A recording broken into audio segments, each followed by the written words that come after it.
Hello friends, this is Avinash and welcome to the Connexer Sector Outlook. Friends, today we'll be discussing outlook on the fintech industry, and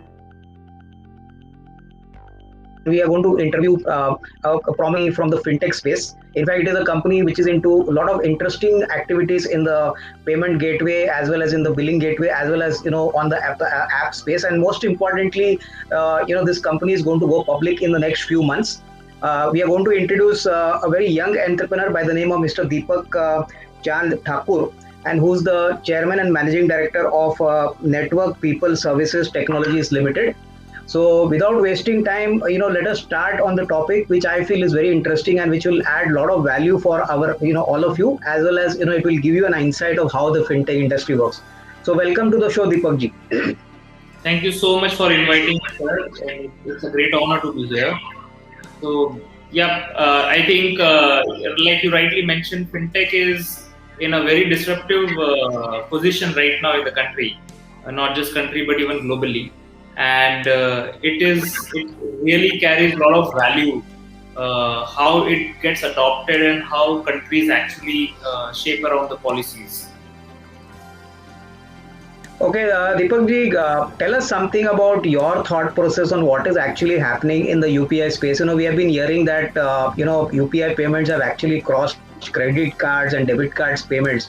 So, first of all, tell us what is actually happening as of now in the UPI space, and then what is your thought process over the next, say, 2 to 3 years? How do you see this business opportunity growing for the industry in general, and really how is your company planning to capitalize this opportunity? Sure. See, the thing is, if at all we consider digital payment as a growth vehicle, if we consider that as a growth vehicle for a country, UPI today will be the front wheels of that vehicle. It is that beautiful in nature. So the thing is, UPI has actually changed the definition of interoperable transactions in the country.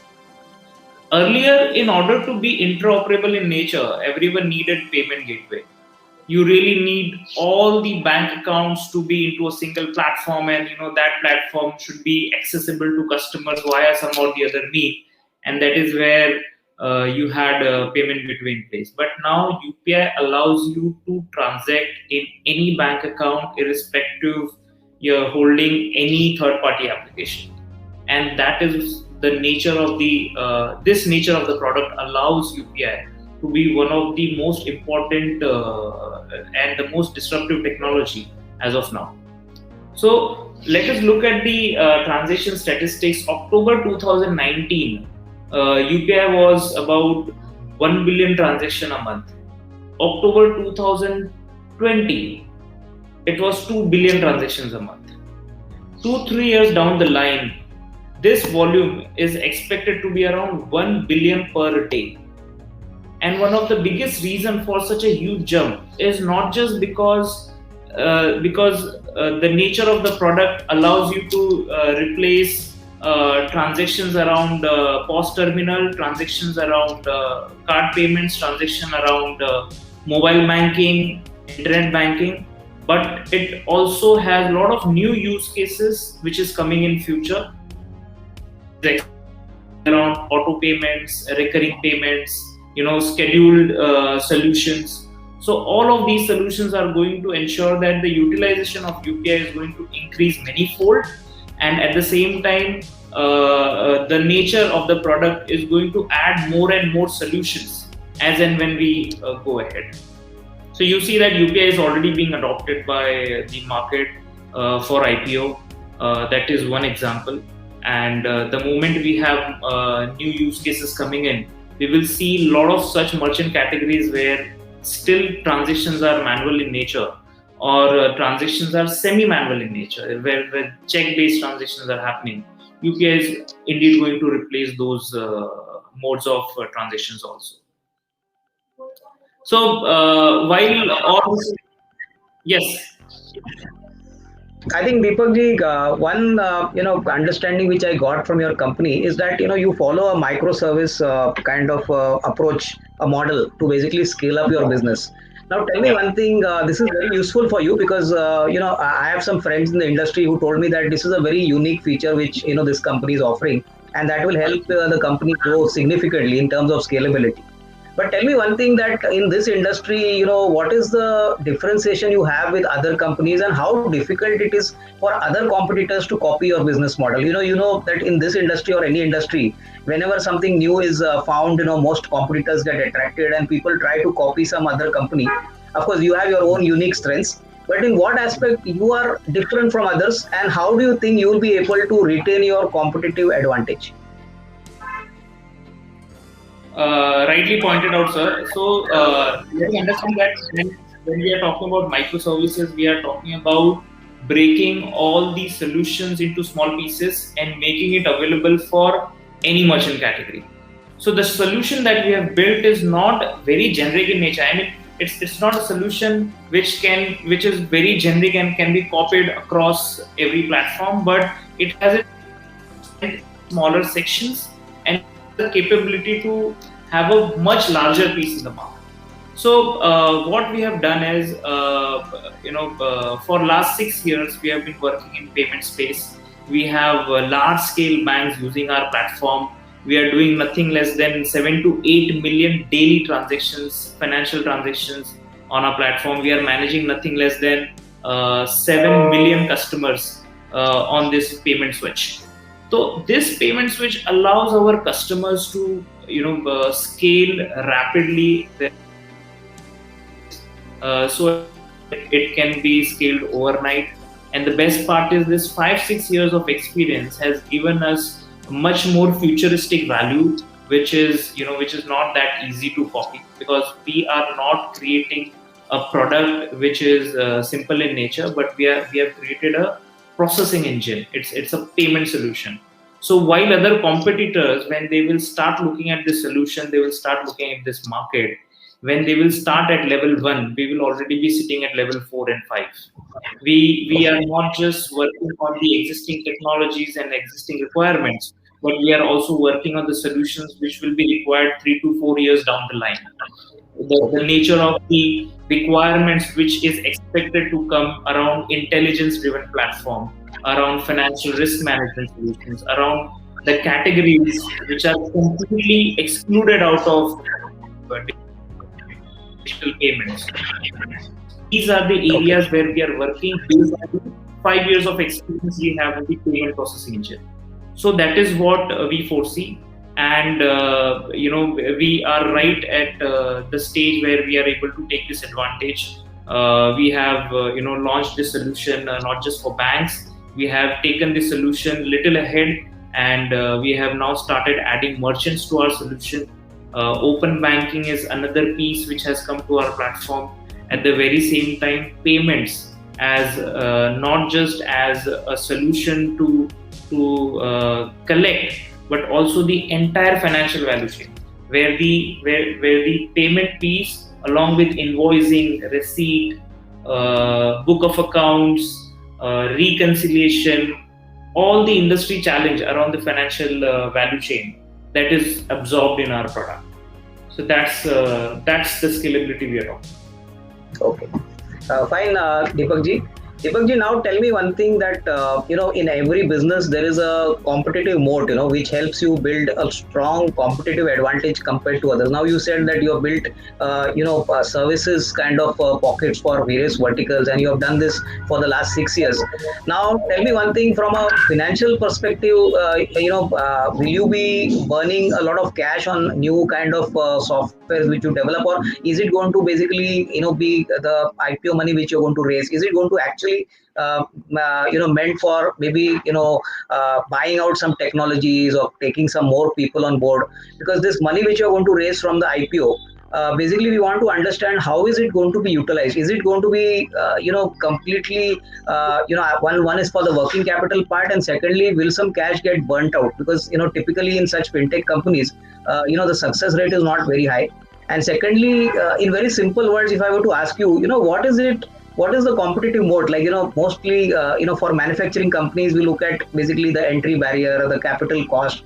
So in your case, is it the IP which you have developed for these solutions, or is it something else which can? See, the thing is, let us understand. When I talk about my business model, let me clarify that we exist in this industry for last 6 years. We have built payment solution, and now we are at the next stage wherein beyond payment solution. The moment I give you statistics like 1 billion daily transactions, or when I give you the over reliance of customers and the country on the digital payment ecosystem, then let us understand that the overall ecosystem demands much more beyond just the processing engine. The demand will be around auto monitoring, the demand will be around the risk management, the demand will be around how efficiently we can use the overall software and hardware of, how efficiently we can create the entire solution. Beyond that, every single second delay or every single second of downtime impacts industry tremendously. How exactly? So these are tremendous demands which is asking us to create much more bigger and better solutions in the industry, not just around payment, not just payment engine, but also a lot of pieces and a lot of solutions beyond payment. So that is purely the software revenue that we are going to earn.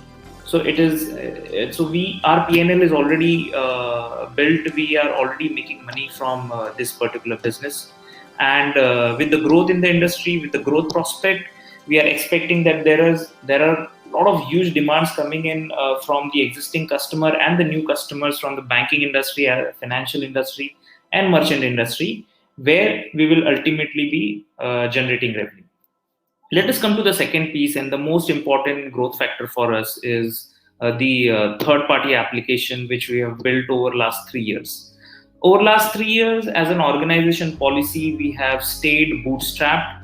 We ensured that the compliances, all the requirement around arriving in market and scaling it to a level wherein we reach at a stage of IPO, that was entirely by us as an organization's operating profit and how we can do it. So we took 3 years to be where we are right now. So whatever burn and whatever development, whatever challenges around setting up the right product and setting up the right market segment, that has already been covered by our company.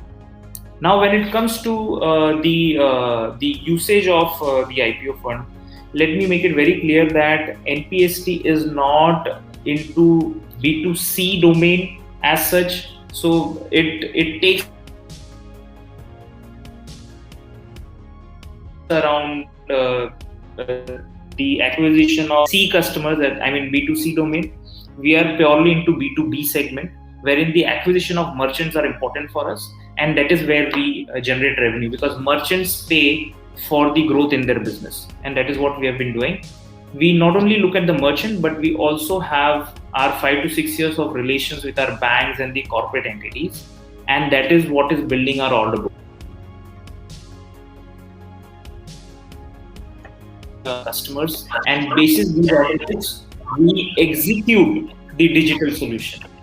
So for me, merchant acquisition is not where I'm burning the cost for cold call or burning the cost to reach out to merchant and spending into his business, but our cost is about servicing the existing order book that we have.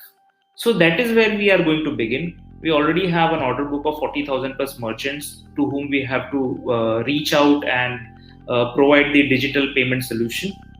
Beyond that, as and when we add more and more corporate customers, as and when we have bigger reach, the reference will start playing a huge role, and that will actually add more and more customer base to our business.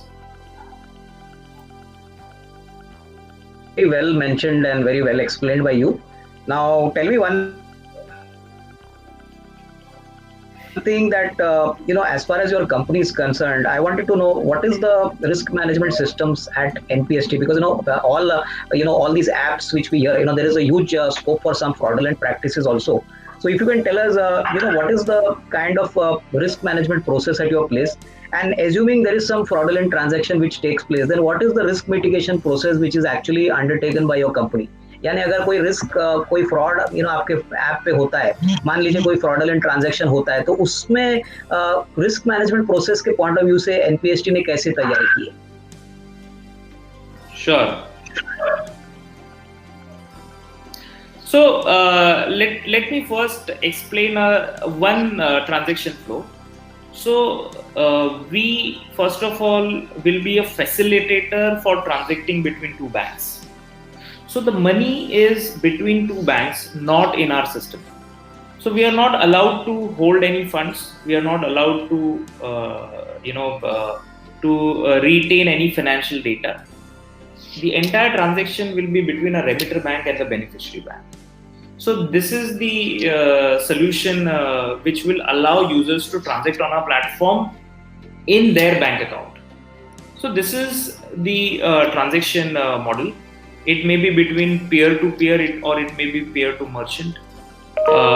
In this case, the risk factor around holding money, or risk around getting into those accounts, that is extremely low. One is that. So we are not the holders of money. Yes. Client with the payment. So we will not be allowed to launch the application if solution for their application requirement, which is as per the banking norms. So there are certain regulatory guidelines by RBI. Okay.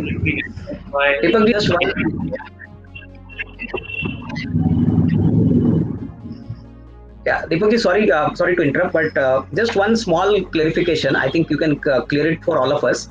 That since you say that you are a facilitator and you don't actually collect money, for the bank, it is basically a facilitating platform between two banks.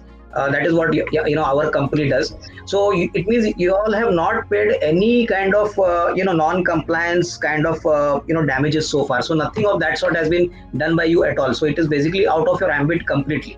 Is it right? Correct. So we have not. There is no such damage claim. There is nothing which has come to our kitty as of now. So okay. So let me make it very clear that the solution is a PSP model, which is called as Payment Service Provider model, and we are facilitating the both the transactions. The damage claim obviously is a much bigger picture. So let's say if there is any issue with the transaction, we reach out to banks and we ask them whether this fund has been received by you or not. Or let's say if the transaction is stuck for like 2 days or 3 days, then we reach out to reconciliation, asking them whether there has been a reconciliation or not. So that is how the overall solution works. But at the very same time, it is very important that my system is completely protected of malicious. Should not allow any entry point for fraudulent or such activities. In that case, our solution follows all the compliances as laid down by bank under the banking norms as per the NPCI guidelines. They clearly state that you should have a thorough certification of your server, thorough certification of your data localization policies. There has to be certification around the encryption of your application. There has to be certification around the overall application performance, overall application security. So there are a lot of certifications which are very clearly defined by this by the guidelines of NPCI, and also as per our sponsor bank.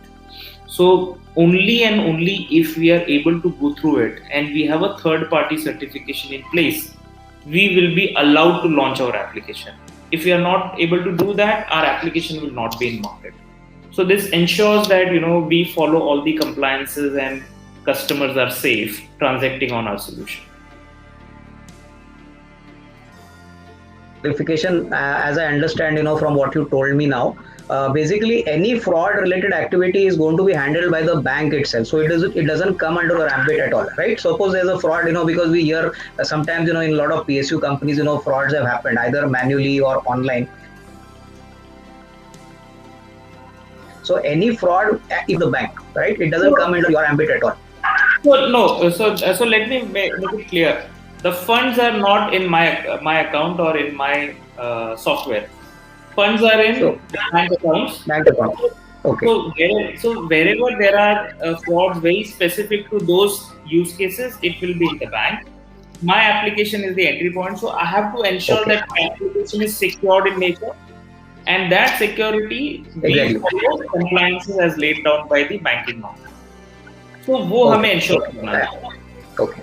Anyway, Deepak ji, nice talking to you, and congratulations and best wishes for your IPO. Definitely, we'll look forward to working with you in future also, and I think best wishes for your entire team also. So thank you very much, and friends, I think all of you must have also gained from the knowledge and the inputs from Mr. Deepak.